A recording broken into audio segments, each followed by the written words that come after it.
Hello, welcome to Fishing Live.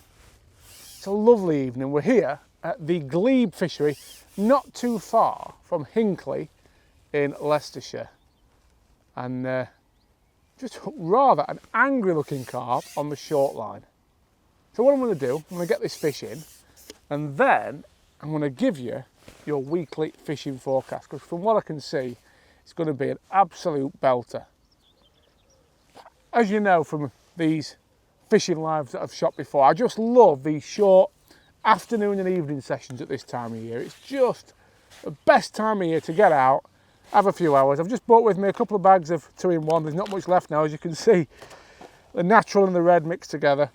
All I'm doing is loose feeding a few pieces on the line about 5 metres out, and I'm catching a bit of everything really. Some lovely sized carp, some big skimmers.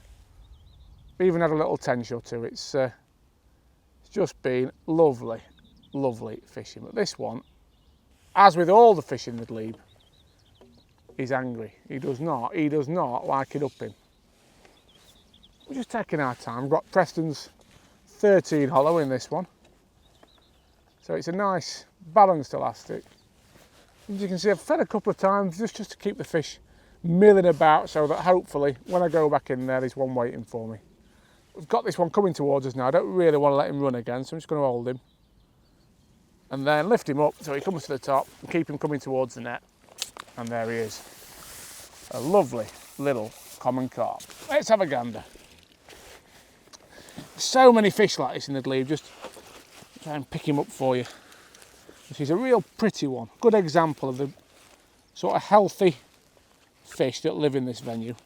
Roy Marlowe, the owner, he always says, he doesn't have a lot of fish in the Glebe, he always says, but he has happy fish. So by that I think he means he looks after the water quality. He looks after basically the side, the bank side, so they're not too overhung with vegetation and there's not too much rubbish going in the water. And the result, you can see this one, look at that. The fish are all in mint condition, as you just saw with that one. They fight really, really hard. Flipping back and we'll go and catch another, and as we're doing that we'll bring you your weekly forecast. Show you my rig really quickly. 4x12s RW carp dink float, 2 number 8 backshot, 017 mainline. I've actually got a little tapered bulk there. I'm just fishing through the last third of the water really.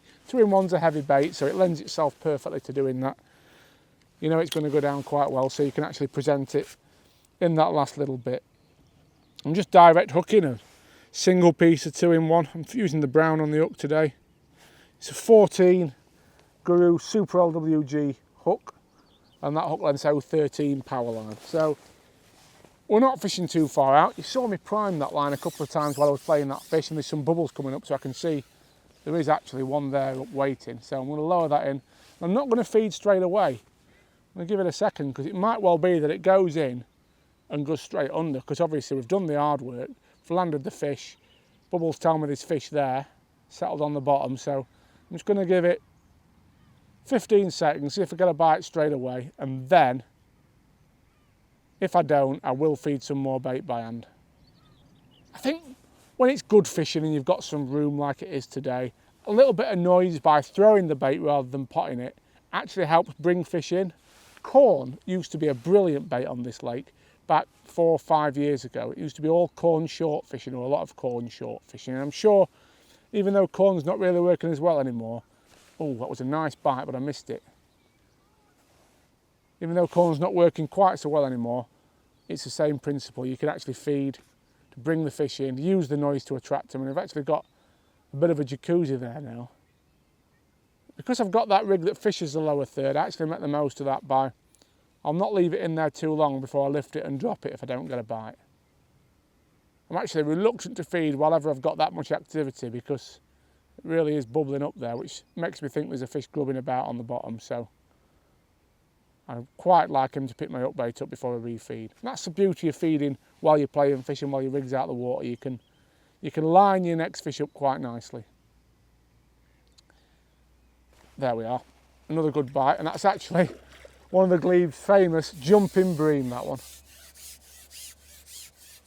I'll get this in the net and then I'll bring you your weekly fishing forecast. Now, this is the lovely thing about this 13 holler elastic. You can see it's actually soft enough to cope with skimmers like this. It's plenty of power for the carp, but if you get the bream, and there's some good bream in the Glebe, there's no problem with that either. I mean, look at that. That's a £2 plus fish, that one. It's actually spawning. You can see some, it might be, it's either spawning or pooing out red fuca, because it's red, whatever's coming out of it.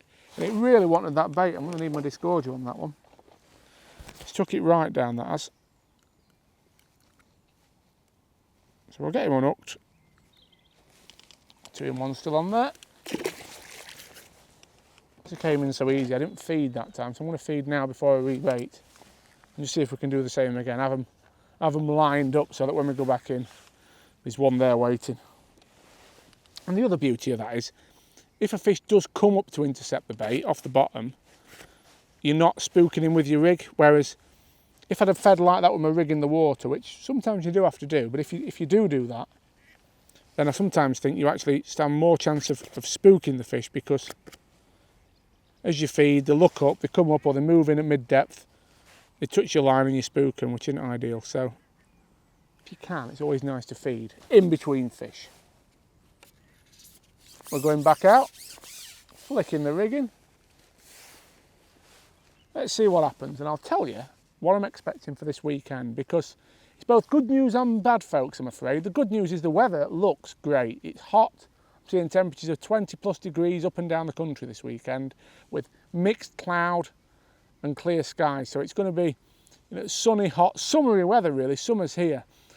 I say it's mixed news only because I think what might well be happening this week, moving into next week with that heat wave, is a few fish will actually be spawning, which won't be ideal for fishing conditions, to be honest. When that happens, listen, it's probably best, to be honest, if you go to your local lake, you see the carp thrashing about in the edge, just leave them to it. I'd never advise anybody to fish for them while they're spawning or try and catch them in the edge, because, to be honest, A, it's not very fish friendly, and B, you're just going to end up foul hooking a load of fish and having a bad day. So if you see the carp spawning in the edge, what I'd advise you to do is fish out further in the lake and try and catch some silverfish. Baits like our micros with some 5mm 2 in 1 on the hook maybe are really good for catching skimmers this time of year.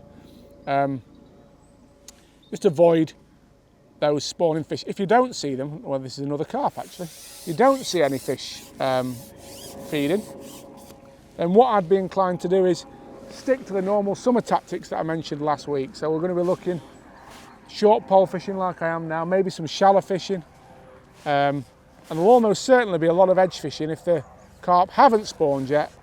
Because what I think's happened now is the bream have probably spawned, and with their spawn being in the edge, the carp will actually be in the margins mopping that up.